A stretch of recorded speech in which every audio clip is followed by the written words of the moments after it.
안녕하세요. 부부 작가의 세계. 네, 저는 미랄쌤 김진수. 저는 들꽃맘 정선입니다. 반갑습니다. 반갑습니다. 네, 오늘 되게 귀한 분을 이렇게 모셨습니다. 작가님께서 쓴 책을 읽고 정말 감동이 되어서 너무 빨리 모시고 싶었어요. 그래서 부랴부랴 이렇게 작가님과 또 만남을 추진했는데 오늘 우리들에게 귀한 따끈따끈한 얘기를 전해주실 우리 배진시 작가님을 모시겠습니다. 안녕하세요. 반갑습니다. 네, 우리 배진 작가님 네. 한번 본인 소개 이렇게 또 말씀해 주시면 감사하겠습니다. 태어난 연식은 좀 됐고요. 여기 얼굴. 분당에서 아이들과 몽테뉴 인문학 연구소라는 이름으로 독서 토론을 하고 있습니다. 오, 네, 반갑습니다. 네, 반갑습니다. 네, 작가님이 뜨신 똘레랑스 독서토론. 이 책 정말 읽으면서 약간 육아서 같다는 생각이 들 정도로 저한테. 저만 그런 게 아니었군요. 그렇죠. 너무 정말 깜짝 놀랐어요. 네, 이 교육 철학이 너무 좋았는데요. 이 책은 도대체 어떻게 쓰게 되신 건가요? 아이들이랑 동네 모여서 놀이터에서 놀자고 하니까 안 모여지는 거예요. 이제 초등학교 들어가면서 학원을 하나, 둘, 셋 다니기 시작하니까 같이 놀 동네 친구들이 없었어요. 그래서 꾀를 내서 같이 독서 토론 합시다 했더니 엄마들이 아이들을 시간 맞춰서 다 보내주시는 거예요. 그래서 같이 고민 얘기도 하고 뭐 좋아하는지 꿈 이야기도 하고 읽은 책 이야기도 하고 그렇게 지정도서를 읽고 독후감을 쓰는 방식으로 시작하지 않았고요. 같이 모여서 책과 친해지고 놀고 이런 동네 모임을 하고 싶었어요. 그렇게 해서 시작을 하다가 끝나고 나면은 놀이터에 가서 다 같이 놀고 줄다리기도 하고 뭐 넓이뛰기도 하고 달리기도 하고 네, 그렇게 몸으로도 제가 놀았습니다. 아이들과. 아이들이 서로 가고 싶다고 절대 안 빠질 것 같아요. 네, 좀 오래 다니고 있습니다. 걔네 그 친구들이 네. 대략 한 나이대가 어떻게 될까요? 이 책을 쓸 당시에 7세에 시작을 해서요. 지금 거의 다 6학년이 됐고 그 중간에 형, 동생들 들어와서 지금 가장 많은 학년은 현재 6학년이에요. 오, 6학년 친구들. 네. 와, 저도 이제 초등교사를 하고 있어서 6학년의 네. 성향을 알고 있는데 우리 그쪽 그 몽테뉴 네. 인문학을 배우는 우리 6학년들은 또 어떤 성향을 지니고 있는지 너무나 좀 궁금하네요. 아이들이 정말 천차만별이죠. 다 네. 다르잖아요. 네. 일단은 다 다르다는 것을 전제로 시작을 하고요. 몇 분을 공부하고 싶은지, 뭘 좋아하는지, 무슨 책을 읽고 싶은지 아이들이 다 결정권을 아이들에게 주고 있어요. 그래서 공부를 하기 싫다. 네. 그러면 누워서 자도 돼요. 와. 우리 반 친구들한테는 이 링크를 보내지 않겠습니다. 서로 가겠다고. 저도 자고 싶은데요? 막 이럴 것 같은데. 근데 말을 그렇게 해도요, 실제로 잠깐 눈을 감았다가요, 정말요? 이래서 신나서 잠깐 눈을 감아요. 근데 아이들 아시지만 3초 이상 눈 감고 있지 못해요. 실눈 뜨고요, 옆에 애가 뭐 하나 보고, 일단은, 책을 열심히 읽는 아이들 틈에서 그 환경에 노출시키는 걸 먼저 하고요.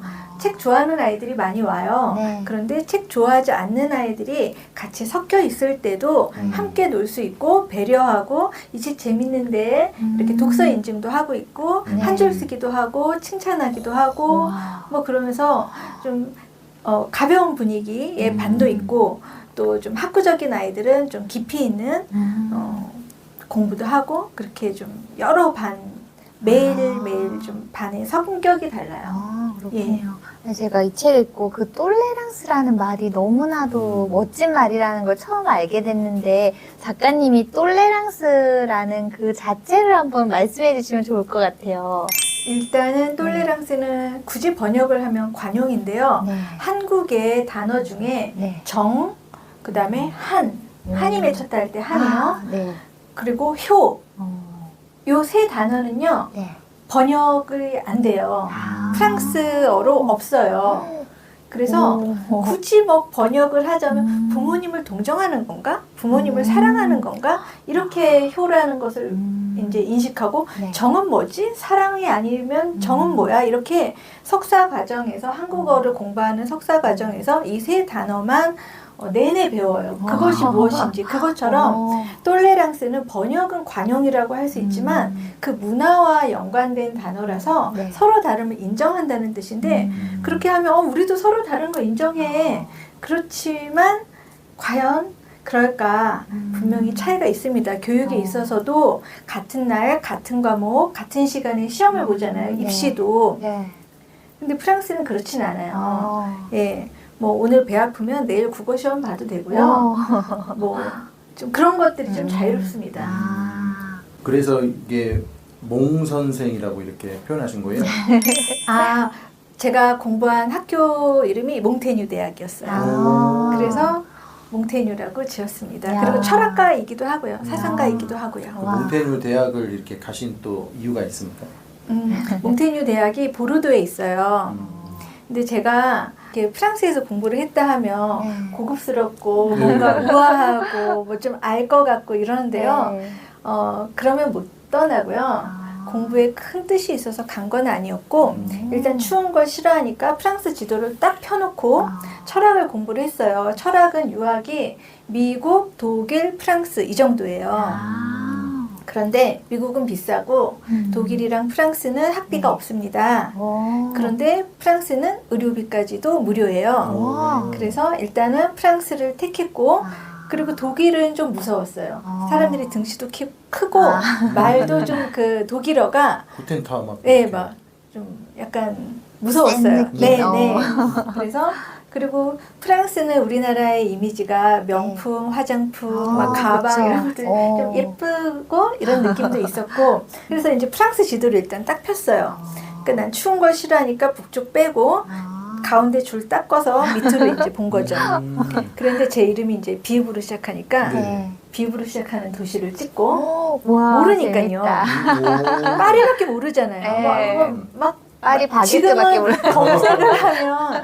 검색을 하면 뭔가가 나오지만 당시에 그런 게 아. 인터넷이라든가 이 그렇네요. 유튜브라든가 이런 게 없었기 때문에 검색을 못 하잖아요. 네.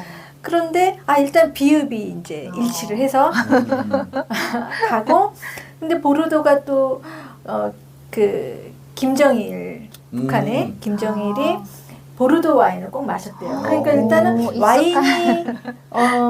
와인이 나는 곳이구나. 그걸 알게 됐어요. 그래서 와인도 마시고 이제 따뜻한 곳으로 가자. 그래서 프랑스로 가게 됐습니다. 와. 또 이런 또 만약에 굉장히 럭셔리하지 않죠? 엄청난 근데 되게 그래도 좋아요. 철학이 필요하네요. 네. 일단은 내 이름과 연관 있는 곳을 찾아라. 와. 너무 무지하니까. 그러니까 알려주는 것도 없었고, 예. 그 용기가 대단하네요. 네. 이야. 프랑스어 한마디 하세요? 봉주. 맞아요. 봉주. 저는 좀 샹숑 되게 좋아했어요. 네. 예전에 아. 고등학교 때. 네. 근데 여기서 한번 한국? 한국 좀 보여드릴까요? 오, 네. 근데 아마 좋아요. 한국어 버전에 네. 그 저희 과거에 남희석 개그맨 있잖아요. 네, 네, 알죠. 샹숑인데 너무 좋아서 아예 외워버렸어요 그때. 그래갖고 뭐 이런 거예요. 좋아. 화투 되게 재밌다. 이나도 고돌이 지구댕. 어. 좋아. 아까 따고 또 따고. 얼마 땄니? 10원 땄다. 개평조. 오, 아직까지 죄송합니다. 기억납니다. 아직까지. 이런 상태로 떠났습니다. 그러니까 그러니까 저도 한가요? 네, 두 분이 이제 자녀분들과 꼭 떠나시기를 권하고요. 오. 일단은 학비와 의료비가 무료라는 거, 외국인에게도. 그리고 기숙사비가 굉장히 저렴하다는 거. 한 달에 뭐 한 20만 원대였던 것 같아요. 1인 1실이고요. 어머나. 예, 프랑스는 2인 1실은 없어요. 아. 개별성이 좀 강해서 와. 그런 건가요? 둘이 같이 방 쓰는 것을 상상을 못 하는 것 같아요. 와. 예, 아예 기숙사는 그런 기숙사는 존재를 하지 않고요. 예. 그래서 봉주, 맥시, 뭐 고맙습니다 이런 거 몇 마디 공부하고 배울 데가 어디 있겠어요.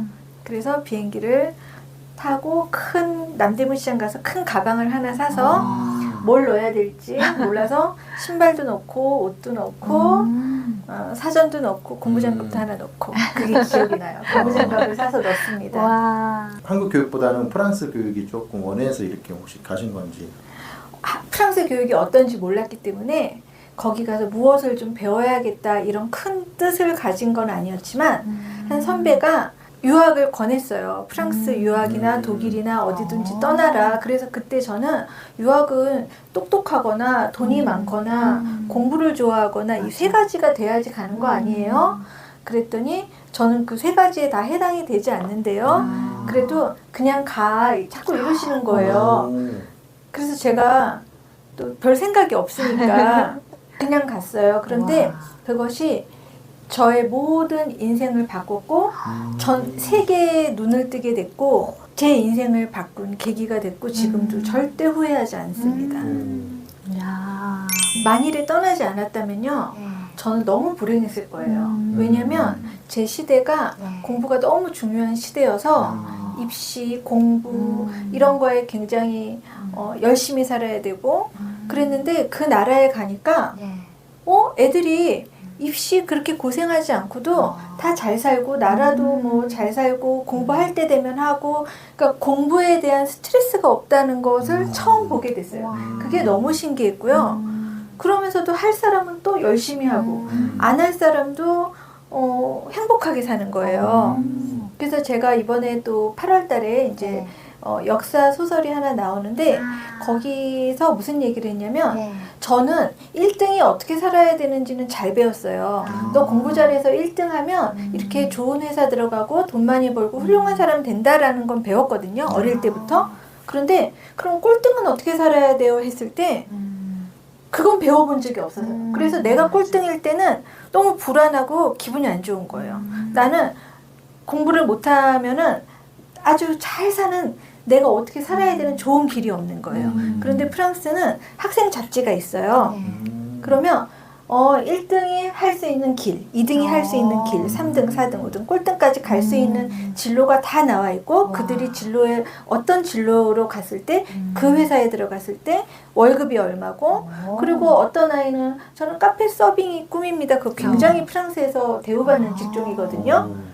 그럼 공부를 열심히 하는 거는 아니고 그거는 그냥 행복하게 잘 사람들과 융화롭게 지내면 되잖아요. 그럼 카페에 들어갔을 때는 어떤 월급을 받고 평생 어떻게 어떤 복지에서 잘 살 수 있는지 그 잡지가 다 있으니까 어떤 아이도 불안감이 없는 거예요. 내가 몇 등이든 불안하지 않는 거예요. 예, 그것이 다른 점이었지. 프랑스가 뭐 공부를 잘 가르쳐요, 뭘 잘해요. 한국 선생님이 정말 훌륭합니다. 지식도 훌륭하시고 아이들도 많이 사랑하시고 열심히 살아요. 그런데 그 구체적인 제도에 들어갔을 때 계속 채찍질을 해야 되는 거예요. 못하는 애는 계속 시켜야 되잖아요. 그런데 어차피 등수가 나오기 때문에 점수는 나올 수밖에 없어요. 그럴 때 그래도 너는 이러한 진로로 잘 살 수 있어 라는 진로가 있으니까 마음 편하게 좋아하는 과목을 공부할 수 있었고 또 학원이 없었고요.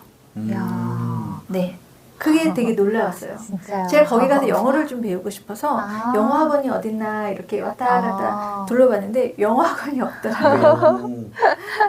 예, 물론 국영수 학원도 없고 또 프랑스가 미술로 유명한 나라잖아요. 그런데 제가 미술에도 굉장히 관심이 많았어요. 그래서 그러면은 미대 입시는 어떻게 합니까? 프랑스는 그럼 미술학원을 다녀야지 미대에 가는 거잖아요. 프랑스가 굉장히 미술로 유명하니까 뭐 루브르 박물관이라든가 뭐 피카소 뭐 이런 사람들도 프랑스에서 활동을 많이 했으니까요. 근데 미술학원이 없더라고요. 거기서 또 충격을 받았어요. 학교 교육으로 다 된다는 거네요. 미술은요. 들어갈 때 교수님과 2시간 정도 면담을 해요. 무슨 그림을 무슨 생각으로 왜 그리고 싶은지 그 얘기를 나눠요. 기술을 배우는 곳은 아니거든요. 약간 철학을 이렇게 좀 나누게 되겠어요. 네, 그래서 그 사람이 긴 시간, 오랜 시간 꾸준히 자신의 역량에 맞는, 자신의 스타일에 맞는 그림을 그려 나가면 되는 거지 똑같은 석고상을 똑같이 시간 안에 그려서 연습을 하는 것은 예술가는 아니죠. 프랑스 그게 그 중에서 이제 프랑스식 관용 수업에 대해서 여기에다가 이렇게 독서와 토론을 이렇게 겸미시켜 갖고 이런 또 책을 또 이렇게 쓰셨네요. 네. 독서는 너무 중요하잖아요. 네, 맞습니다. 그런데 아이들이 독서를 좋아하는 아이들은 너무 다행인데 독서를 싫어하는 아이들은 어떻게 해야 되나 그게 좀 고민이었고 학교에서 물론 너무 잘 이끌어 주시지만 또 어머니들이 학교 수업 끝나고 집에 가만히 놔두지는 않고 어디론가 보내시고 네. 싶어 하시는데 그때 모였을 때 책을 좀 좋아하게 만들어 보자. 특히 저학년 남자아이들한테 와. 집중된 책이에요, 이 책은. 그러니까 진짜 필요한 책입니다. 저 엄마들이 엄청 고민하시거든요. 네, 네, 진짜. 이 책에 막 대화체도 되게 많고 그걸 풀어가는 그 기술들이 뭐 기술도 그렇지만 철학이 네. 뭐 솔직히 저도 이 책을 보고 아 내가 어떻게 하고 싶은 말을 여기에 좀 다 담을 수 있지? 그럴 정도로 홀딱 이렇게 막 흠뻑 빠져서 저도 읽었거든요. 맞아요. 아이들이 막 돌아다닐 때 남자아이들은 특히 앉아 이렇게 자꾸 이렇게 지시를 하잖아요. 근데 저희는 그냥 나가서 돌아다니다가 다시 와서 얘기해도 되거든요. 글씨 책을 보지 않아도 자연을 보거나 경험한 것을 이야기해도 되고 그리고 초등학생은 발표도 잘하고 말도 잘하는 편이에요. 네. 그런데 저는 너무 신기했던 게 제가 중고생들을 또 가르치는데 왜 공부 잘하는 아이일수록 네. 어둡고 힘이 없고 뭐 중2병 이런 것도 우리나라에만 있다는 그 용어를 너무 쉽게 쓰는 게 좀 안타까웠어요. 맞아요. 사춘기는 호르몬의 변화가 있기 때문에 네. 좀 변화는 있지만 이렇게 부모와 갈등이 있고 부딪히고 다른 나라가 다 그렇진 않아요. 그럼 왜 그럴까? 왜 중학생이 되면 입을 다물고 웃음을 잃을까? 그게 너무 안타까워서 또 외국은 왜 근데 그렇게 하지 않지? 많이 관찰하고 뭐 그렇게 됐습니다. 네. 우리나라 아이들도 좀 웃으면서 공부할 수는 없을까? 네, 맞아요.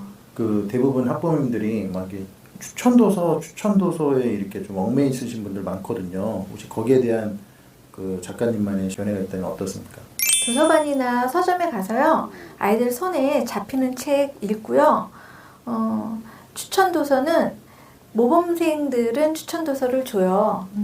그래서 그것을 정말 그 추천도서가 내가 읽고 싶은 책과 일치한다면 오케이예요. 읽으면 돼요. 모든 아이들을 다 자유방임적으로 키울 필요는 없어요. 그런데 그렇지 않은 아이들은 어떻게 할 것인가? 우리나라 교육은 모범생이나 공부를 잘하는 아이들한테는 굉장히 최적화되어 있기 때문에 큰 문제가 없습니다. 그런데 저는 그렇지 않은 아이들이 비난받을 이유는 없다. 그래서 그 아이들이 꼭 직접 책을 읽어야 되나? 내가 읽고 내가 얘기해주면 되지. 예를 들면 베르그송의 웃음이라는 공부를 한 적이 있어요. 웃음이 뭘까? 웃음은 기분 좋을 때 웃는 게 아니라 기분 좋을 때도 웃는데요. 비웃을 때도 웃고요. 슬플 때도 웃고요. 멋쩍을 때도 웃고요. 웃음은 굉장히 여러 군데 쓰여요. 그래서 그 웃음에 대해서 너는 어떤 경험을 가지고 있어? 그럼 부끄러울 때도 웃어요. 사실 사람은. 맞아. 그래서 그 웃음이라는 철학책이 어려운데 그걸 아이들이 다 읽을 필요는 없고요. 핵심만 가지고 대화를 나누면 돼요. 그러면 그 주제에 대해서 거리낌이 없어지고 또 역사도 제가 그냥 얘기를 해줘요. 그러면은 나중에 그 책을 봤을 때 네. 들어봤던 얘긴데 뭐 사랑에 대해서도 얘기를 나누고요. 뭐 그런 다음에 로미오와 줄리엣을 읽어 이게 아니라 먼저 사랑에 대해서 좀 얘기를 나눕니다. 그러면 이런 거와 옛날에도 이런 일이 있었는데 뭐 이러이러한 책은 뭐 이렇게 책 얘기를 일단 많이 깔아주고요. 대화를 많이 하고 나중에 책을 슬며시 주면은 그 중에서 관심이 있었던 주제 중에 하나가 짚히겠죠. 형제간의 갈등이 있는 사람들은 뭐 흥분울부. 근데 흥분울부를 읽어가 아니라 형제가 다툼이 있었어요. 그럼 얘기를 다 듣고 그랬을 때 어땠어? 기분 얘기하고 양보했어?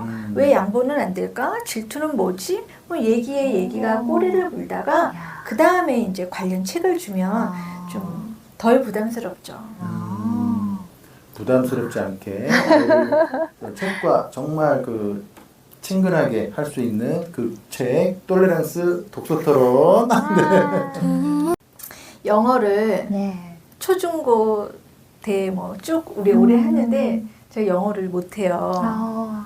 뭐 우리 때 다 그렇게 배웠죠. 네. 뭐 틀리게 쓰면 뭐 틀린 개수대로 맞고 어. 근데 불어를 8개월 만에 끝냈습니다.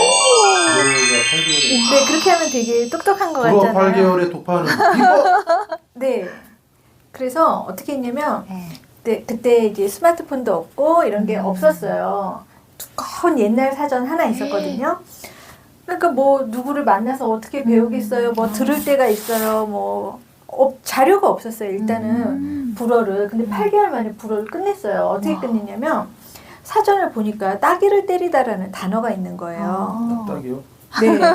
쥐플레라고. 어. 그래서 그거를 이제 종이에다가 네. 불어로 이제 썼어요. 오. 쥐플레라고. 그 다음에 길 가는 학생들한테 이게 무슨 뜻이냐고 물어봤어요. 그랬더니 막 설명을 하는데 그래도 모르겠어 그랬더니 친구끼리 막 따귀를 때리는 거예요. 그래가지고 너무 재밌어갖고 계속 그 단어를 들고 애들만 있으면은 이거 무슨 뜻인지 알려줘. 그러고 그러니까 한마디로 즐겼어요. 우와. 놀았어요. 책을 덮어버렸어요. 어. 그리고 지나가다가 거지 아저씨한테도 말 시키고 우와. 뭐 여기저기 이게 무슨 뜻이에요? 음. 뭐 그냥 그러고 돌아다니니까 어느 날 귀가 뚫리고 극장에 내가 불어를 알게 됐다는 걸 어떻게 알았냐면 네. 극장을 갔는데 프랑스는 극장이 1년권을 끊어요. 학생들은. 우와. 그래서 뭐 그렇게 비싸진 않은데 무제한으로 1년 동안 보는 우와. 거예요. 교통도 그렇게 되어 있어요. 그래서 버스나 이제 기차도 그렇고 네. 12살에서 25세 사이는 그렇게 되어 있는데 극장에 계속 가서 이제 프랑스 에어컨이 없잖아요. 그러니까 극장에만 에어컨이 있거든요. 그러니까 여름에 더우니까 극장 가서 이제 계속 잤어요. 자러 갔어요. 더워서. 그런데 어느 날 제가 눈물을 주르르 흘리는 거예요. 그러니까 영화가 이해가 된 날이 우와. 갑자기 온 거예요. 자다가. 그래서 어학은 재밌게 즐기다 보면은 귀도 뚫리고 그리고 싸울 일이 또 있었어요. 뭐 이렇게 좀 부당한 일. 뭐 내가 이거 샀는데 세일 보고 샀는데 세일 딱지가 떨어져서 이제 더 돈을 내라 그래서 그때 이제 막 말문이 탁 트이더라고요. 고난이 위기네요. 네, 위기 상황에서 다 와. 살게 되니까 아이들 외국 나가서 너무 편안하게 키우지 마시고 한번 미션을 줘봐라. 네, 살아 돌아올 것이다. 우와. 우리 작가님이 쓰신 두 번째 책, 나는 거꾸로 된 나무입니다.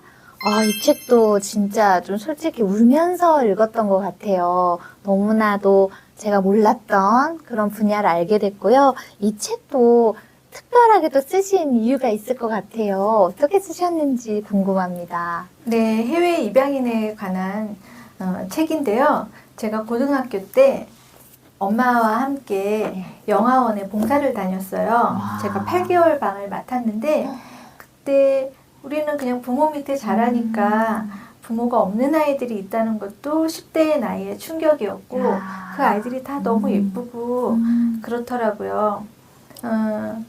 그런데 그 과정에서 사실 이 일을 하면서 프랑스에서 물론 프랑스에 한글 학교가 있어요.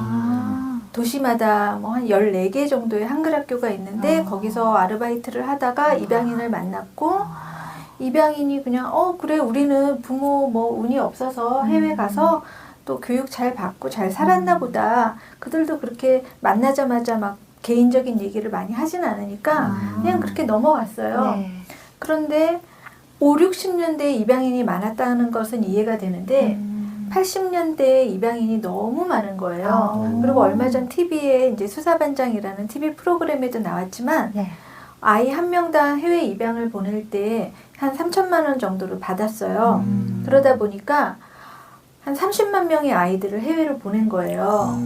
그 비용으로 이제 올림픽을 치른 거죠. 그래서 입양인들은 우리는 올림픽이 너무 88년도에 너무 자랑스럽다고 생각을 했는데 입양인들은 너네 우리 팔아서 올림픽 치른 거잖아 이러면서 약간 그런 말을 하는 거예요. 그래서 그게 무슨 말이지? 그러면서 그때부터 자료도 찾고 해외 자료도 찾고 책도 찾고 하면서 해외 입양 자체가 그 당시에 너무 불법적으로 이루어졌구나. 마치 형제복지원이나 이런 문제처럼 부모 있는 아이들도 많이 데려가기도 하고 또 거의 서류를 다 이제 조작하고 위조하기도 하고 나이도 어려야지 입양이 잘 되니까 나이도 많이 속이고 입양되고 난 후에 이제 치과 치료를 받다 보니까 나이가 이제 바뀐 것도 알게 되고 그리고 우리나라가 조금 부끄러웠던 것은 정말 택배 문화 그 얘기할 때마다 좀 살떨리는데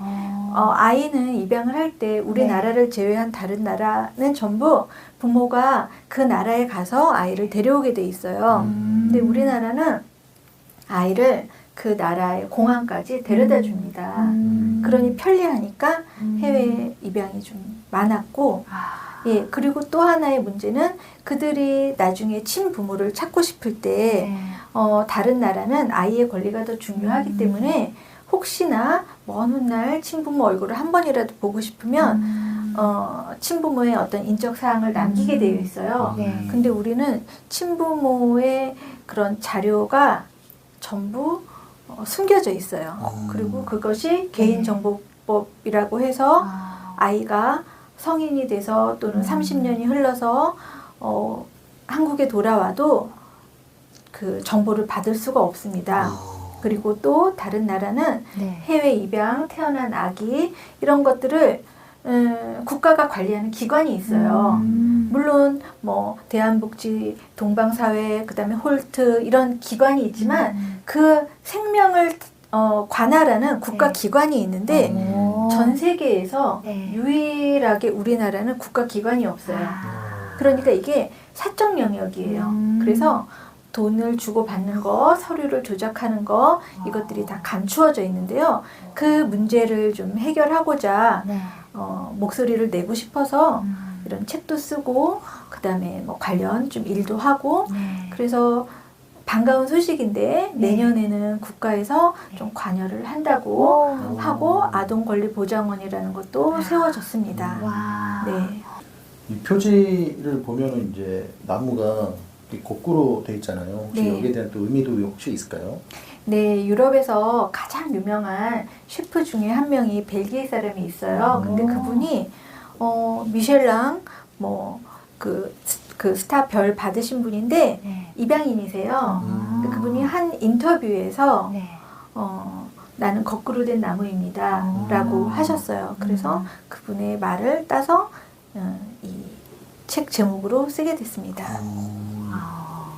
거꾸로 된 나무가 약간 그분의 표현말로 약간 입양에 대한 거를 이렇게 뿌리를 부모로부터 자라서 뿌리로부터 영양분을 얻고요. 나무가 자라서 잎을 틔우고 이 순서가 있는데 이들은 성인이 되긴 됐지만 그 다음에 뿌리를 찾으러 이제 뭐 고국에 오거나 뭐 여러 가지 뭐 찾으려고 해도 뿌리를 찾을 수 없어서 거꾸로 된 나무라고 그들이 표현을 한 그것을 그대로 썼어요. 그럼 지금도 혹시 좀 그런 통역을 해주거나 그런 봉사를 하세요? 매일매일 메신저로 이야기하고 있고요. 한국의 뿌리의 집이라고 입양인들이 머무는 숙소 게스트하우스가 있었는데 코로나 이후에 정부 지원이 끊겨서 폐쇄됐어요.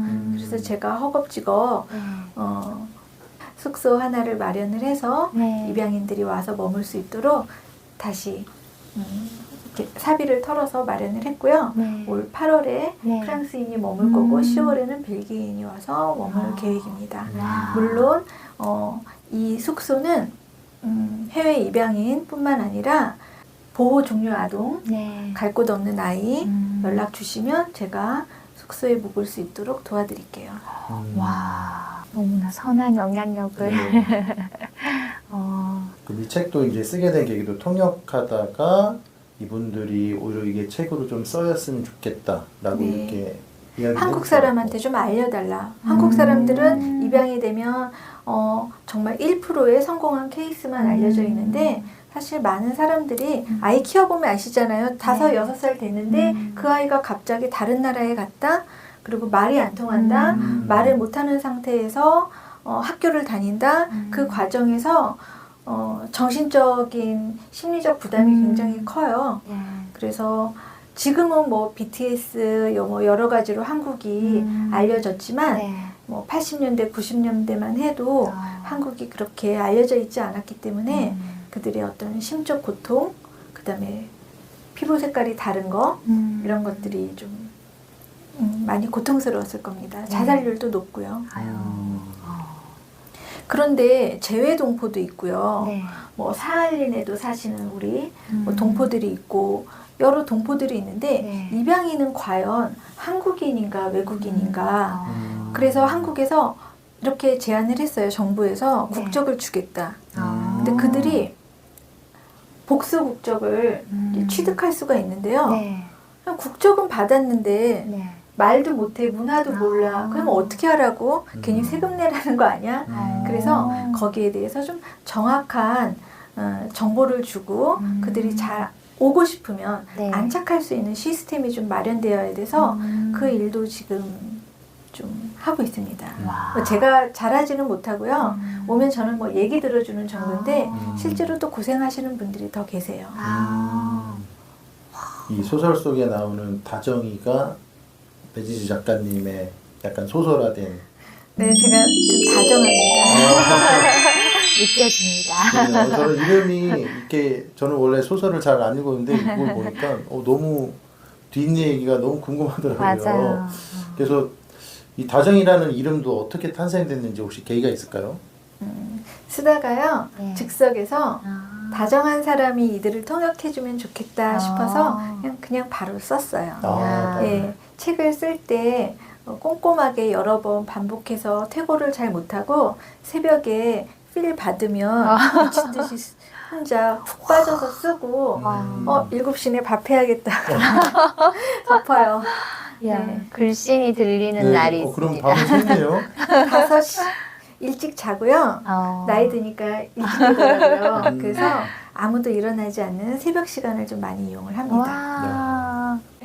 여기서 이제 보니까 또 고등학교 독서 토론 캠프 교재로도 이렇게 쓰일 정도로 저도 흠뻑 빠져서 이렇게 읽었는데 맞아요. 정말 많은 분들이 좀 읽었으면 좋겠다는 이렇게 생각을 한번 해봤습니다.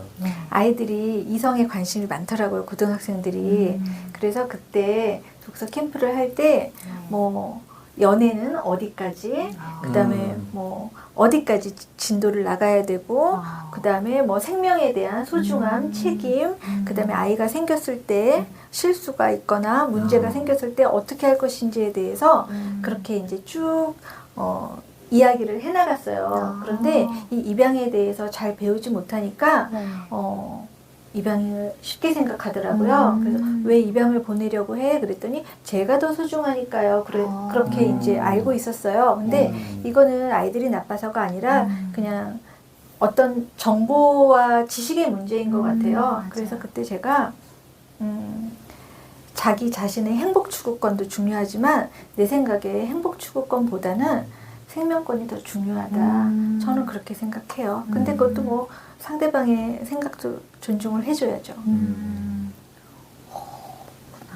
그래서 바로 입양 얘기를 꺼내는 게 아니라 네. 아이들이 관심 있어하는 분야를 먼저 이제 짚고 이렇게 하나하나 좀 네. 요즘 너 누구 사겨 이런 식으로 네 그렇게 이제 시선을 끌고 네. 그다음에 사랑과 인권과 생명권과 존중 뭐 이렇게 이제 뻗어 나가는 것이 좋다고 생각합니다. 네.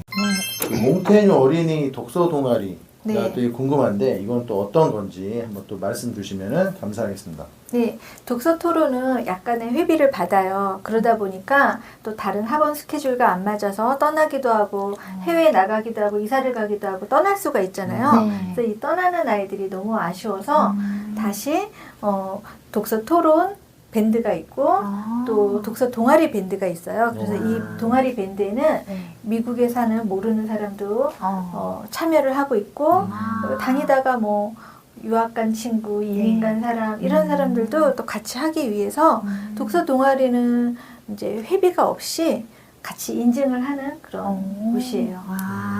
그럼 네이버 밴드를 통해서 네, 이렇게 네. 운영을 하시는 네, 네.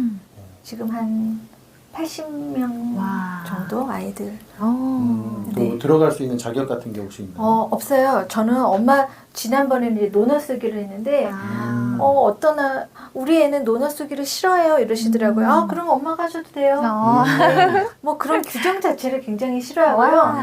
그리고 보통은 뭐 잘하면 상품권 이런 거 주잖아요. 네. 근데 저는 상품권 쓰기 너무 불편하니까 5,000원 주겠다. 어.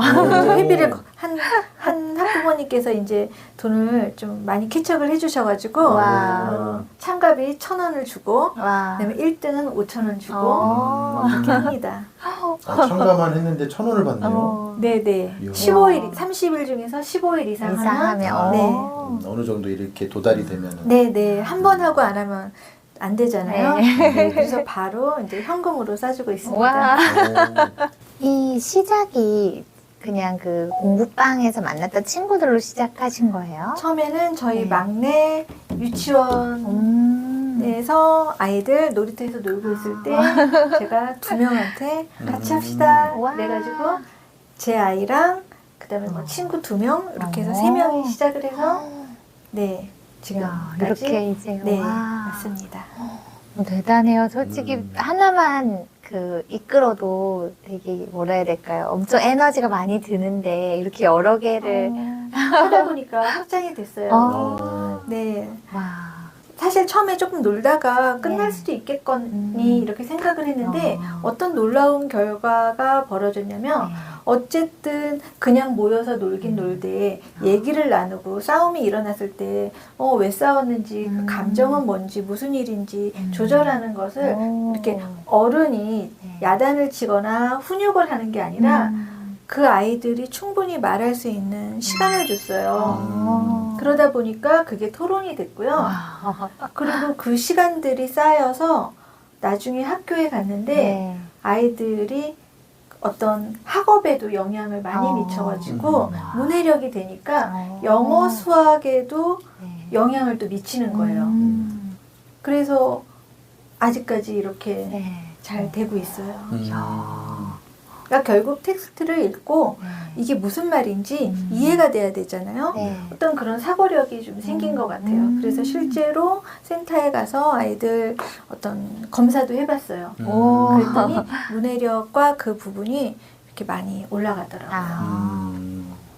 자연스럽게 이게 이루어진다는 게 너무 좋네요. 네, 절대 억압을 하지 않고 사랑하고 격려하고 기다립니다. 이 모토로 처음에 시작을 했고 지금까지도 못 그러지만 그러려고 매일매일 노력하고 있어요. 와. 작가님의 하루가 엄청 꽉 차 있을 것 같아요. 뭔가 재미난 일들로, 네. 보람된 일들로 너무 가득할 것 같아요. 네, 좀 왔다 갔다 하고 있습니다. 와. 대한매일 신보를 창간한 네. 영국인 어네스트 베델 선생님. 그분이 우리나라를 위해서 일제 만행을 이제 해외에 알려주신 되게 고마운 분인데 외국인이란 이유로 네. 많이 알려지진 않았어요. 서재필, 양기탁 그분들과 함께 대한매일 신보를 만들었다가 이제 좀 일찍 또 돌아가셨는데 네. 그래서 그분을 이제 기리는 일을 하고 있고 와. 합정동에 양화진이라는 곳에 외국인 묘역이 있어요. 아. 외국인들만 이렇게 있는 묘역이 있는데 네. 거기서 그런 분들의 아이들이 직접 행사를 참여해서 뭐 만세를 부르게 하기도 하고 그리고 이렇게 좀 입체적으로 공부를 하려고 해요. 그러니까 그냥 책으로 자 위인이야 이분 책 읽어 이러면 얼마나 재미가 없어요. 그런데 야 이거 띄어쓰기 누가 만들었는지 알아? 이렇게 뭐든 시작하는 거예요. 오, 네. 재밌겠다. 그리고 직접 양화진에 가서 예. 뭐 만세 그것도 하고 어른 그리고 할아버지와 아이들이 저는 좀 어르신들과 아이들이 같이 만나야 된다고 봐요. 그래서 거기는 어르신들이 많이 오는 모임이에요. 이번에 매년 5월 1일 날 행사를 하는데 350분 정도가 오셨거든요. 근데 점심이 무료니까 내년에 꼭 오세요. 와. 예, 국가보훈부에서 네. 예, 제공을 해줍니다. 예, 군악 때도 오고요. 와. 그러니까 아이들이 볼거리가 있죠. 네. 그리고 무엇보다 야외예요. 그래서 음. 듣기 싫은 아이들은 막 뛰어다니면 돼요. 네, 어르신들은 앉아 계시면 와. 되고. 저는 그 장소를 굉장히 중요하게 여겨서 아. 야 좋은 얘기 듣는데 행사장 가는데 가만히 앉아 있어. 이거 진짜 싫어하거든요. 구경 딱 하고 애들은 나가서 아. 놀아야 돼요. 막 돌아다니면서 이렇게 봐야지. 아. 그 의자에 앉아 있게 하면은 다시는 국가 행사를 싫어할 거예요. 그렇네요. 예. 그래서 거기 가서 이제 돗자리 가져가서 아. 점심도 먹고 이야. 그리고 그분들이 네. 이제 대한매일 신보를 저분이 만드셨어. 그러면 이제 국사책에 나오면은 아 그렇구나 역사책에 나오면 이렇게 좀 생활과 많이 밀접하고 실제로 활동을 좀 하려고 하고 있어요. 와.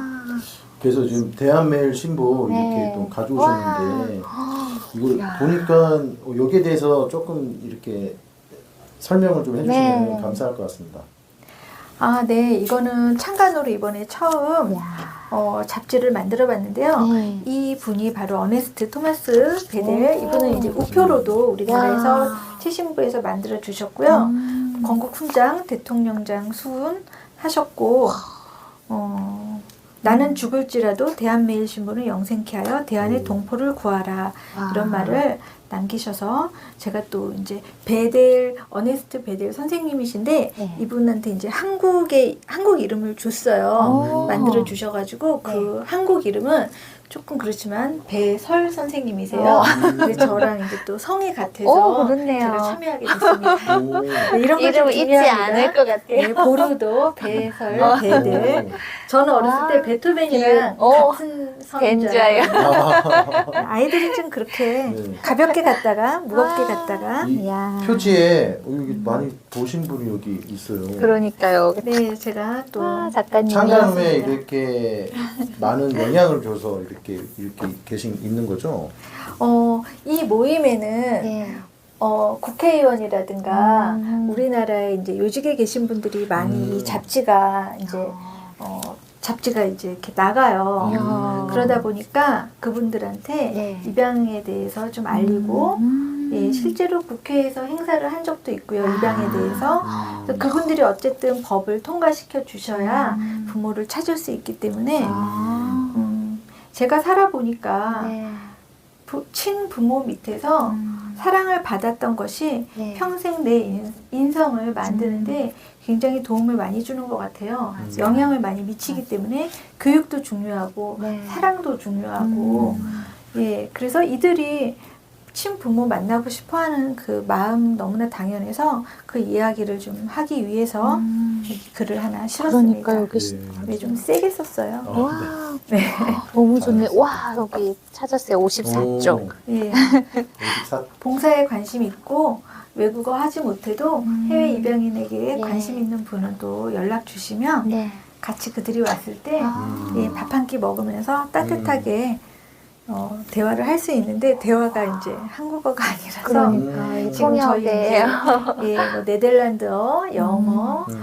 그다음에 프랑스어 하시는 분도 있고 또 꼭 외국어를 못해도 요즘 여러 이제 스마트 기기를 사용해서 대화를 하시는 분도 있습니다. 와. 좋네. 그러면 봉사할 마음이 있으면 작가님께 네. 연락드리면 네. 충분히 할 수 있네요. 네, 네.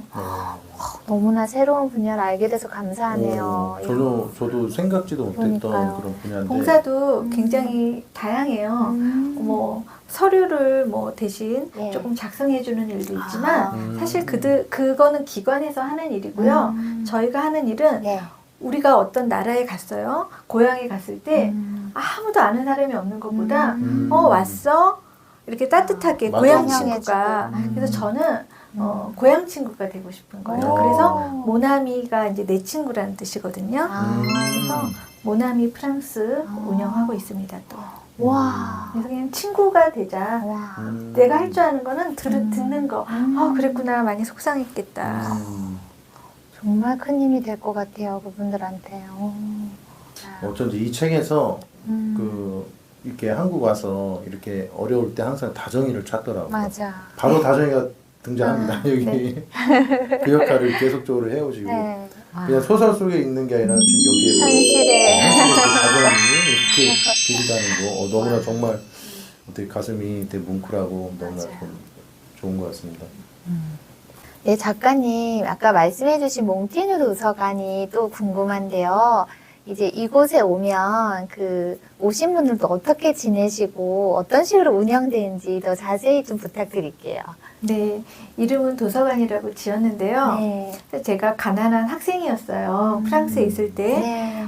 그런데 저같이 돈 없는 사람이 의료와 교육을 무료로 받았잖아요. 네. 사실 그것이 저는 좀 충격적이었어요. 한국에서 그것이 아직까지 대학 학비가 비싼데 그런 것들을 많이 부모님들이 또 고민을 하시는데 그런데 파리에 섹스피어 앤 컴퍼니라는 서점이 있어요. 거기는 작가들이 돈이 없으니까 가서 이렇게 책을 보다가 너무 이제 책에 푹 빠져서 오랫동안 보다가 이제 저녁에 어디 가서 자야 되는데 네. 잘 곳이 없는 거예요. 그때 그 서점 주인이 서점 2층 다락방에 침대를 하나 만들어 놓고 와. 여기서 자고 가세요라고 와. 한 거예요. 거기서 작가가 탄생했는데 그분이 바로 해밍웨이십니다. 와. 그래서 한국에 네. 그런 것을 만들고 싶다. 그래서 거주용 사무실이라는 이제 걸 구했어요. 와. 그래서 바닥이 따뜻한데 네. 법적으로는 이제 사무실 용도로 쓰게 되어 있어요. 숙박업소라든가 네. 이런 식으로 운영은 하지는 않고요. 정말 마음이 맞고 뜻이 네. 있으면 그냥 와서 네. 좀 쉬었다 가고. 네, 와. 글도 쓰고 책도 보고 따뜻하게 좀 이야기도 좀 나누고 그리고 또 무엇보다 중요하게 여긴 것은 네. 화장실에 휠체어가 들어갈 수 있고 아기를 앉힐 수 있는 의자가 있어요. 야. 그래서 유모차라든가 네. 장애인 네. 그 다음에 뭐 이런 것들이 불편하지 않도록 했습니다. 되게 작아요. 세상에서 제일 작은 도서관입니다. 와. 위치는 이제 3호선과 6호선이 교차하는 곳에 했고요. 네. 그래야지 외국인들이 종로도 가고 명동도 가고 홍대도 많이 가더라고요. 그리고 물가도 좀 저렴한 곳에 했고 1층에 재래시장. 야. 그 재래시장은 예전에 김대중 대통령 네. 전 영부인이었던 이희호 여사께서 네. 영조 때 장을 봤던 그 대조시장이라고 음. 재래시장이 있어요. 그래서 전체적으로 굉장히 물가가 아주 싼 곳입니다. 참 편안하게 있다 갈 수 있게 네, 엄청 그런 배려를- 거를 좀 구하려고 검색을 좀 많이 했어요. 왜냐면 거기는 네. 거실이 이제 테이블이 있고요. 아. 방이 있어요. 근데 제가 그렇게 구한 이유가 네. 사람들이랑 모여서 독서 토론을 하다 보니까 나이가 드니까 피곤하더라고요. 그래서 좀 얘기하다가 좀 누워야 되는 거예요. 누워서 하면 되겠네요. 네, 그래서 좀 얘기하다가 피곤하면 좀 눕고. 네, 아. 그래서 이제 좀 이렇게 두 공간이 나눠져 있습니다. 그렇군요. 야. 어르신들 많이 네. 어르신들도 독서 토론 하셔야 되잖아요. 네, 60대, 맞아요. 70대, 80대까지. 그러면 얘기하다 좀 쉬시고 잠깐 눕고 그래서 이렇게 독서 토론 공간 그다음에 이제 작은 방. 근데 거기 다 책으로 다 꽉 차 있고요. 우와. 신발장도 다 책으로 다 차 있어요. 근데 이걸 또 도와주시는 분이 계시더라고요. 아. 하다 보니까 와. 네, 그래서 감사하게 생각하고 있습니다. 야. 저도 되게 궁금했는데 이게 거의 다 보면은 약간 보수 없이 하는 그러니까요. 그런 것들이 되게 많이 있으시죠. 네네. 그러니까 이게 다 운영되기가 정말 어렵겠다. 근데 누군가가 이걸 보고 이렇게 아까 쾌척이라는 말이 아 근데 그게 딱 한 번. 딱 한 네, 이제 번. 곧 떨어지고. 많이 좀 해주십시오. 쾌척. 기쁜 마음으로. 네. 진짜. 네. 네, 저희도 열심히 더 해갖고 쾌척을 할 수 있는 능력을 한번 키워보겠습니다. 네. 왜냐면 무상교육의 혜택을 받아 보니까 사람이 정이 있으면 네. 조금 그러니까 좀 돈의 주고받음을 좀 최소한으로 하면서 살아갈 수도 있겠다. 와. 예, 그렇게 생각을 좀 줄여보자 이렇게 생각을 했습니다. 진짜 나름의 어떻게 여신이 여기 네. 계시네요. 근데 제가 그렇게 막 훌륭한 사람은 아니라서 네, 뜻만 그렇지. 예, 좀 이렇게 얘기를 하면 좀 멋있어 보이는데요. 모르겠습니다. 네. 아마 이런 또 좋은 또 의도의 그 뜻들이 모아져서 네. 더 이렇게 확장되고 그러다 보면 또 우리나라 교육도 되게 멋있게 지금보다 훨씬 더 성장하면서 나아갈 수 있지 않나 이렇게 생각을 해봅니다. 근데 작가님을 보니까 진짜 공부해서 남 주는 인생 그런 삶을 살고 계신 것 같아요. 정말 내가 배운 거, 내가 경험한 걸 흘러가게 하시는 게 너무 좀 저희가 많이 배워야겠습니다. 너무 많이 배우고 있습니다. 제가 홍익 그 여고를 나왔어요. 오. 근데 거기가 우리가 홍익 인간의 이념으로 이제 네. 사는데 그렇게 널리 인간을 이롭게 하라 이러잖아요. 근데 아이들한테 책을 읽으라 했어요. 그럼 애들이 물어보잖아요. 왜 읽어야 돼요? 훌륭한 사람들하고. 근데 훌륭한 사람이 뭐예요? 그러면은 잘 먹고 잘 사는 거라고 치면 각자가 잘 먹고 잘 살려고 애를 쓰면 점점 삭막해지고 외로워지고 그런 거예요. 그래서 그럼 독서를 했어요. 그다음에 이제 삶을 사는데 아마 선생님들과 같을 거예요. 어떤 이제 종교 활동을 하시는 분들도 굉장히 선한 영향력을 많이 하시잖아요. 네. 좀 그런 맥락도 있을 수 있죠. 예, 결국은 타인에게 이타적인 인간이 됐으면 좋겠다. 그런 생각을 좀 하고 있어요. 그거를 이제 이념으로만 생각하는 게 아니라 이렇게 하나하나 실천을 해서 가는 그런 모습에 너무나 많이 귀감이 되고 있습니다. 감사합니다. 근데 아이들한테 이타적이라고 하는 것은 저는 부당하다고 봐요. 왜냐면 어린 시절에는 생존의 욕구가 강한 동물성이 강하기 때문에 이타적이지 않는 것이 생존에 유리해요. 그래서 그 본성의 나이에 따라서 있는데 어른만 이타적이면 될 것을 어른은 이타적이지 않은 상태에서 아이들한테 이타성을 교육시키는 것은 큰 효과가 없다고 봅니다.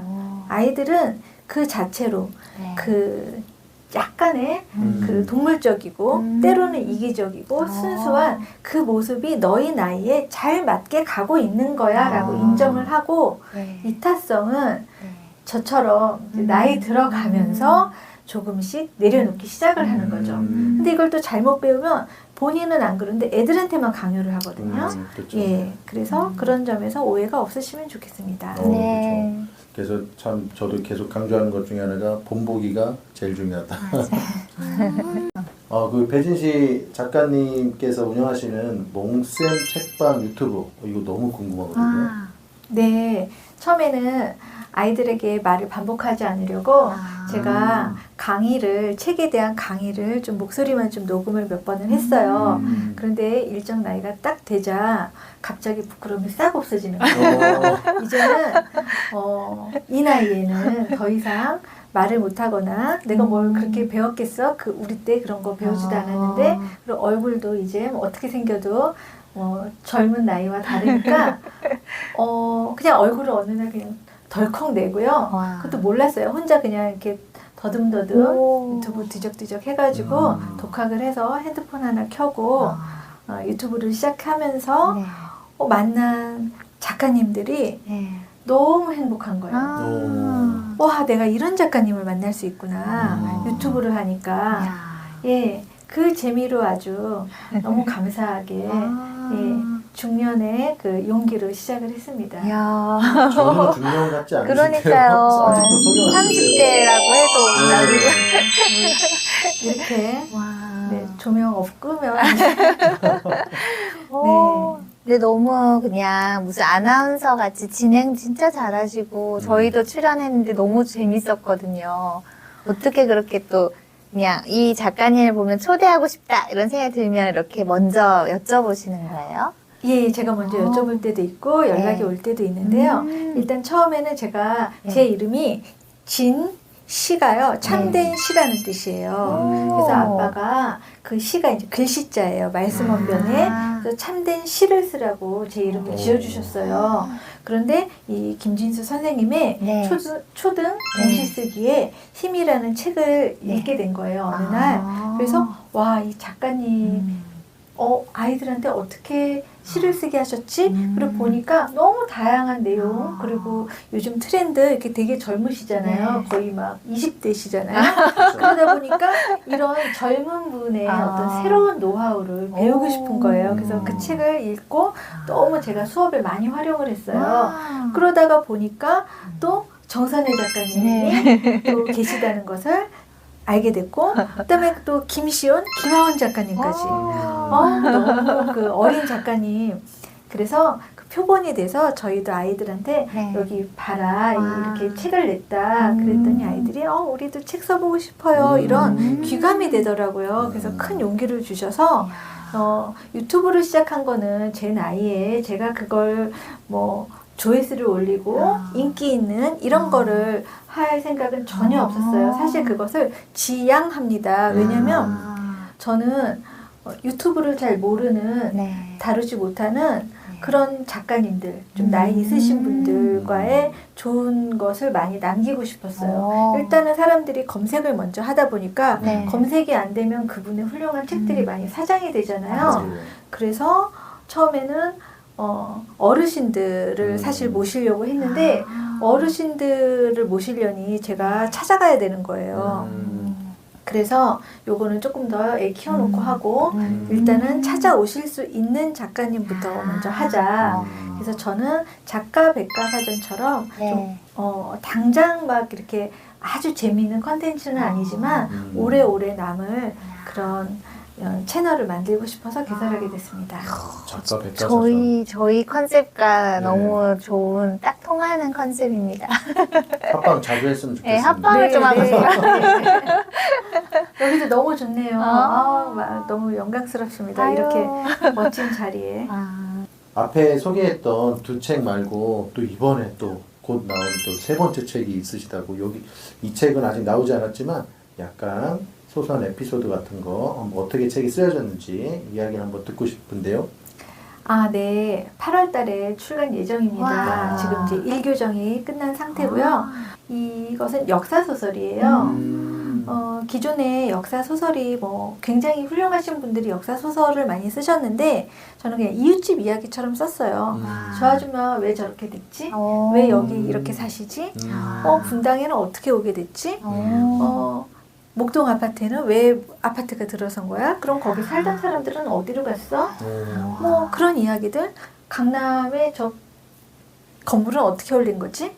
그 사람들의 이야기를 다 파헤쳐서 7, 80년대에는 정말 사소한 정보 하나로 부와 가난이 극과 극으로 갈린 시대를 겪은 거예요. 그리고 제가 어렸을 때는 북한에 대해서 그리고 뭐 박종철 고문치사 사건이라든가 이런 거에 대해서 제가 배운 것과 제가 어른이 돼서 배운 것이 좀 차이가 있었어요. 그래서 어린이의 시선으로 계속 질문을 던집니다. 그 역사 소설에서. 그래서 누구나 읽을 수 있고 중고등학생들이 쉽게 읽을 수 있는 역사 소설인데 60년대부터 2020년까지 너희들을 왜 부모가 그렇게 공부시키는지 그 이유도 나와 있어요. 왜냐하면 공부를 성공한 시대였기 때문에 그 시대를 겪은 부모가 그 자녀를 또 공부를 시키는 거고 그럼 그 부모의 부모는 왜 공부를 시켰을까? 가난으로부터 벗어나는 방법이었기 때문에 그럼 그 부모의 부모는 어떻게 됐을까? 예, 그 이야기 할아버지부터 쭉 이제 증손주까지 내려오는 이야기인데 옆집 이야기처럼 또 썼고 엉뚱한 질문도 많이 나옵니다. 재밌겠어요. 네. 저의 책은 그러니까 이런 일이 힘들었어 이런 소설은 좀 있어요. 뭐 이렇게 왜냐면 힘들었던 일을 겪어내면서 그런 이야기들을 많이 쓰신 책들은 있는데 제 책은 힘들었던 사람들의 이야기가 아니라 성공한 사람과 실패한 사람들이 얽혀서 살고 있는 그 서울의 모습이에요. 제가 이제 X세대예요, 나름 그래도. 그래서 X세대가 어떻게 탄생했는지 그리고 뭐 서울 방송이 어떻게 개국을 했는지 한쪽에서는 2002 월드컵 때만 해도 어떤 사건과 두 사건이 맞물려 있었는데 그것이 좀 이렇게 묵혔던 그 사건 아세요, 혹시? 그 미군 차 지나갈 때 중학생들 뭐 그런 것들이 좀 엮여갔고 그 다음에 삼풍백화점 무너질 때 그 분이 어떻게 됐고 뭐 그 얘기를 뭐 쓰기도 하고 또 때로는 빼기도 했지만 그 다음에 또 다리를 건너다가 뭐 무너지는 사건도 있었고 IMF가 터진 이후에 그런데 그것들이 역사를 몇 년도에 무슨 일이 있었어가 아니라 이 이웃집 사람은 삼풍백화점 때 딸을 잃었어요. 근데 이 사람은 또 무슨 일이 있었어요. 그래서 이게 어떻게 둘이 엮였는지, 와. 교차되는지, 그리고 이 집 딸이랑 이 남자가 이렇게 결혼을 했다가 어떤 일이 생겼는지, 오. 아파트 값이 갑자기 변동을 하는 바람에 아. 어떻게 결혼이 깨졌는지. 갑자기 그러니까 확- 현실적이다. 네, 그러니까 이웃집 이야기처럼 쓴 거예요. 아. 예, 또 제사를 지내는 첫 시대에 기독교 문화와 한 네. 집에서 어떤 갈등이 있었고, 어. 그리고 호주제가 폐지되기 전과 후 사이에 그 사이에 있었던 가족들이 어떤 갈등이 있었고, 뭐 이런 그냥 와. 이렇게 어떻게 변해왔는지 정확한 역사적인 맥락을 주석을 다 넣었고요. 와. 그 다음에는 그냥 옆집 얘기처럼 또 아. 엉뚱하게 제가 이제 이상한 질문을 또 많이 합니다. 너무나 궁금한데요. 그러니까요. 여기서 다 이제 TMI는 할 수 없고 8월에 곧 나오니까 오. 그때 우리가 꼭 네. 이렇게 또 다시 이야기를 한번 나눠보는 시간을 가졌으면 좋겠습니다. 제 지인 빼고 다 읽으셔도 됩니다. 아, 절대 안 됩니다. 지인 얘기가 나올 수 있으니. 지인을 딱 콕 집어서 그분 이야기의 시작은 함석헌 장준하 선생님을 아시는지 모르겠는데 장준하 선생님은 민주화 운동을 하다가 머리에 총을 맞고 이제 돌아가셨어요. 그런데 진상 규명을 해야 되는데 이미 무덤에 이제 묻혔으니 그 무덤을 파멸을 할 수가 없잖아요. 그래서 굉장히 오랜 몇십 년 동안 그 진상 규명을 못 하고 있다가 강남에 물난리가 나가지고 그 묘가 파헤쳐졌어요. 그래서 다시 그 유골을 발굴할 수가 있었어요. 와. 그래서 다시 검사를 해보니까 머리에 정확히 이제 총상이 있었고 총을 맞아 죽는다는 것은 자살이 아니라 타살일 수밖에 없었죠. 그래서 그분의 이제 공원 묘원을 만들었습니다. 예, 그래서 그 공원 묘원을 찾아가는 것에서 이야기는 시작이 돼요. 시작부터 엄청 쫄깃쫄깃한. 느낌이 드라마로 나온 거 아닙니까? 그러니까. 수사반장처럼. 맞아요. 그리고 기대가 이것도 되는데요? 약간 뭐로 제작될 가능성 있지 않나요? 한 연출가 분께서 뭐 연락이 오셨는데요. 어떻게 될지는 오. 좀 기다려봐야 꼭 돼요. 나왔으면 좋겠어요. 나왔으면 좋겠어요. 너무 되게 짠하면서도 어, 우리가 좀 꼭 알아야 필요한, 되는 그런 내용들과 맞아. 이런 것들이 너무 담겨져 있어갖고 그리고 이 이야기도 슬프다, 심각하다 이렇게 쓰질 않았어요. 그래서 한국 할머니를 만났어요. 그래서 한국어를 모르는 손자와 입양 갔던 손자와 할머니가 키웠던 아이예요. 그래서 그 할머니와 사이에서 에피소드가 탄생하잖아요. 네. 그래서 저는 이제 좀 뜻깊었던 것이 프랑스는 식사 예절이 지나치게 엄격해서 아이가 이제 벌벌벌 손을 떨면서 늘 먹다가 할머니가 밥상에 앉아서 김치 쭉 찢어져서 맞아. 손에 덜컥 넣어줬을 때 누구라? 그 이상한 느낌? 네, 그런 음. 것들은 좀 많이 상상을 한 것입니다. 사실. 그런 거 보면 T 아니고 F인데. 완전 F 제목이시고요. 네, 그런데 거기에 정확한 그 사실. 역사가 없으면은 또 제가 네, 받아들여지지가 않아요. 그래서 제가 흠뻑 빠졌던 것 같아요. 그냥 감성적으로 흘러가는 게 아니고 사실을 이렇게 막 그러니까요. 중간중간에 막 들어가니까 야. 이랬구나? 슬프지만 정신 차리고 또 자기 갈 길을 꿋꿋하게 살아나가고 걸어나가야지 거기에 매몰돼 버리면 글이라는 것은 사람에게 희망을 주는 일을 해야 되기 때문에 네, 또 담담하게 할머니 안녕 하고 또 떠납니다. 그 장면이 너무 좋았어요. 어. 맞아. 네, 작가님, 너무 귀한 말씀 감사드리고요. 혹시 앞으로의 혹시 비전이나 계획이 또 있으실까요? 네, 앞으로 하루하루 재밌고 건강하게 살고 싶습니다. 예, 하루를 행복하게 사는 것도 점점 쉽지 않아요. 웃으면서 살고 싶고 이웃들과 사이좋게 지내고 싶고 네. 그리고 좋은 마음으로 재밌게 살고 싶고 그리고 또 어려운 친구들 연락 주면 무료로 논술지도 언제든지 초중고 해드릴 테니까 두려워 마시고 연락 주세요. 제 꿈은요, 좋은 어른이 되고 싶어요. 저는 좋은 어른은 아직 아니에요. 그렇지만 꿈은 꿔도 되잖아요. 내가 먼저 겪었던 조금 힘든 일들, 네, 어린 세대가 네. 내가 위로해주는 어른이 되고 싶어요. 음. 그게 제 꿈이고 계획입니다. 이미 느낌은 좋은 어른이시고. 그러니까요. 아, 이러다가 산으로. 또 음. 그렇지도 않아요. 애들이 보면 절대 아니라고 합니다. 네, 오늘 또 이렇게 귀한 또 인터뷰를 해주신 우리 배지지 작가님, 우리 마지막으로 이 영상을 보고 계신 우리 구독자님께 한 말씀 부탁드립니다.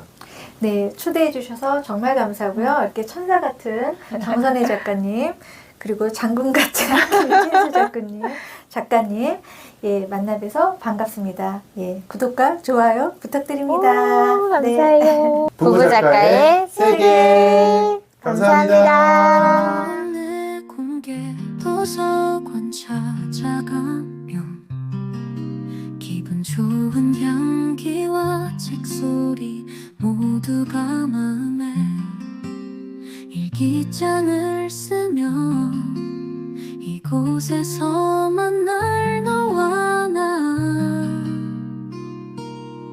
따스한 차 한 잔 이야기 나누고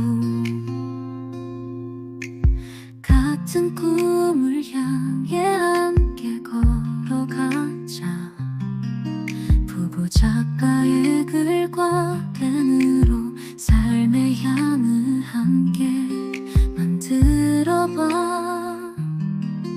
바로 글과 펜으로 삶의 향을 함께 만들어